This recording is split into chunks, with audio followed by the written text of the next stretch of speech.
వీక్షకులందరికీ నమస్కారం. మే నెల 15వ తారీఖున దేవగురువైనటువంటి బృహస్పతి ప్రస్తుత వృషభ రాశి సంచారాన్ని వదిలిపెట్టి మృగశిర నక్షత్రం 3వ పాదం మిథున రాశిలోకి అనగా మిథున సంక్రమణం ఆయన చేయబోతూ ఉన్నారు. ఈ సంక్రమణంలో భాగంగా ద్వాదశ రాశుల వారికి ఏ విధమైనటువంటి శుభాశుభ ఫలితాలు కలగబోతూ ఉన్నాయి, అలాగే ప్రత్యేకించి ఈ గురుని యొక్క సంచారానికి సంబంధించినటువంటి సందేహాలు కొన్ని ఉంటాయి. ఉదాహరణకి మిథున రాశిలో గురుని యొక్క సంచారం ప్రారంభమైనప్పుడు సరస్వతీ నదీ పుష్కరాలు అనేటువంటివి వస్తాయి. అలాగే ఈ గురుడు ప్రత్యేకించి ప్రతి సంవత్సరం గురు ద్వాదశ మాసాన్ని త్రింసన్మాసంశనేశ్చరః గురువు 12 నెలల పాటు ఒక రాశి యందు సంచారం చేస్తారు జనరల్ గా అయితే సంవత్సరంలో ఏమవుతుంది, కొన్ని సందర్భాల్లో అతిచార గతే జీవవు గురునకు అతిచారము అనేటువంటి ఒక అవస్థ ఉంటుంది. అలాగే వక్రత్వము అనేటువంటి మరొక అవస్థ కూడా ఉంటుంది. అంటే సాధారణంగా గురుడు ప్రతి సంవత్సరంలోనూ కూడా 2 రాశుల్లో సంచారాన్ని చేస్తారు. ఇదే గురువు ఒక సంవత్సర కాలంలో 3 రాశుల్లోకి ప్రవేశం చేస్తే అది అరిష్ట యోగంగా చెప్పబడింది జ్యోతిష్ శాస్త్ర రీత్యా.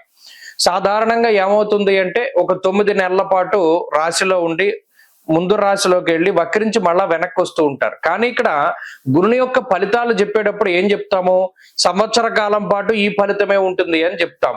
శ్రోతలు ఏం చేయాలి అంటే ఇప్పుడు మిథున రాశిలో గురుని యొక్క సంచారం వల్ల ద్వాదశ రాశులకి ఫలితాలు మనం చెప్తూ ఉన్నాం.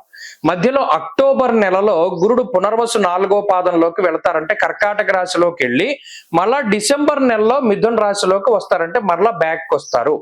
ఆ 2 నెలలు మినహాయించి మిగతా 10 నెలలకి ఈ ఫలితం అనేటువంటిది అన్వయం అవుతుంది.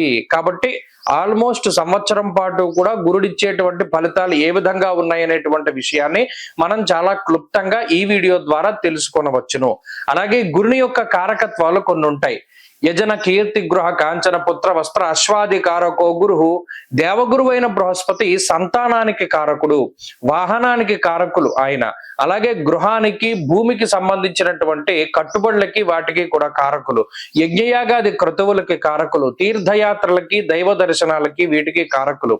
ఒక్క గురుడు జాతకంలో గోచార రీత్యా బలంగా ఉంటే, జాతకంలో బలం తక్కువగా ఉన్నా కూడా కొన్ని సందర్భాల్లో గోచార గురుడు చాలా వరకు కాపాడతారు. కాబట్టి ఈ విషయాన్ని మనం దృష్టిలో పెట్టుకోవాలి. గురుబలం లేదు గోచారంలో అంటే ఆ సంవత్సరం అంతా అదృష్టం ఉండదు, దైవ బలం ఉండదు, ఏ పని చేసినా కలిసి రాదు అనేటువంటి విషయాలు ఉంటాయి. కాబట్టి ప్రతి రాశికి ఈ ఫలితాన్ని మనం అన్వయం చేసుకుంటూ వెళదాం. ఈ గురుని యొక్క మార్పు వృశ్చిక రాశి వారికి మే 15వ తారీఖున మారేటువంటి గురువు అష్టమ స్థాన స్థిత గ్రహంగా ఉండబోతూ ఉన్నారు. అష్టమం అనేటువంటిది చాలా ముఖ్యమైనటువంటి స్థానం. దీని మీద లోతైనటువంటి దృష్టి ఉండాలి ఖచ్చితంగా. ద్వాదశాష్టమ జన్మస్థ అన్నారు. అష్టమం అనేటువంటిది ఆయుస్థానము. జ్యోతిష్ శాస్త్రమందు అది ముఖ్యమైనటువంటి స్థానం. కాలపురుషునకు 3వ స్థానము అనగా తృతీయము కూడా అష్టమాతష్టమమే, అది కూడా ఆయుస్థానమే. అందువల్ల ఎప్పుడైనా సరే తృతీయ అష్టమాల్లో గ్రహాలు సంచరిస్తూ ఉన్నప్పుడు చాలా జాగ్రత్తగా ఉండాలి, జాగ్రత్తలు తీసుకోవాలి. అందులోనూ ఈ దీర్ఘ సంచార గ్రహమైనటువంటి గురువు గాని, శనేశ్వరుడు గాని, రాహువు గాని ఇటువంటి గ్రహాలు గోచార రీత్యా అష్టమంలో ఉన్నప్పుడు మరింతగా జాగ్రత్తలు తీసుకోవాలి. మరి శాస్త్రమందు ఏం చెప్పారు, చోరాగ్ని నృప భీతిశ్చ గాత్ర గాంభీర్యనాశనం నిష్ఠురం సాహసం అన్నారు. ఇక్కడ 8వ స్థానమందు ఉండడం వల్ల గురుడు చోర అగ్ని నృప భీతిశ్చ, ప్రత్యేకించి దొంగల భయం అనేటువంటిది ఉంటుంది. అంటే ఏదైనా ముఖ్యమైనటువంటి వస్తువులు కానీ, ఆభరణాలు కానీ, లేదా గ్యాడ్జెట్స్ ఉంటాయి. అంటే ఫోన్ ఉంటుంది, ఎక్కడో పెట్టి మర్చిపోతారు, ఎవరో తీసేస్తారు.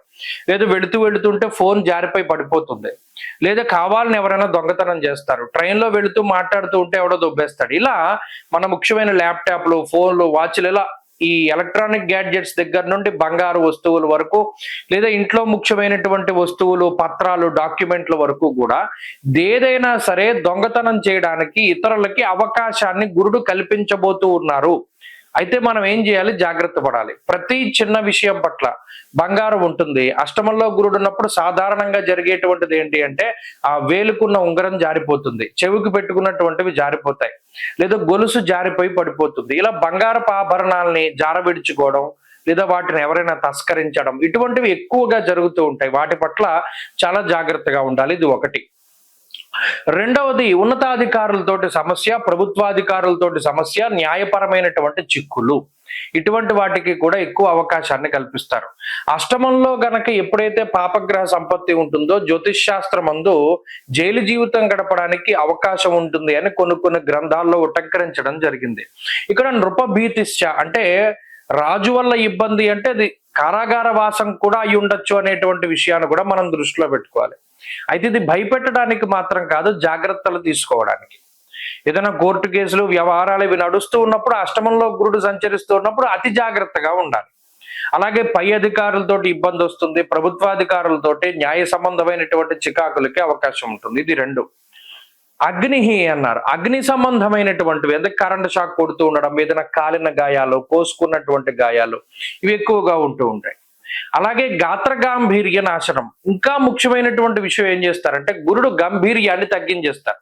అంటే ఇప్పటి వరకు చాలా పవర్ఫుల్ గా డామినేటివ్ గా నడిపినటువంటి జీవితం ఏమైపోతుంది అంటే మనకన్నా తక్కువ స్థాయి ఉన్న వాళ్ళ దగ్గర కూడా చేతులు కట్టుకుని మాట్లాడవలసినటువంటి స్థితి ఏర్పడుతుంది. దానికి గురుడు కారణమవుతారు.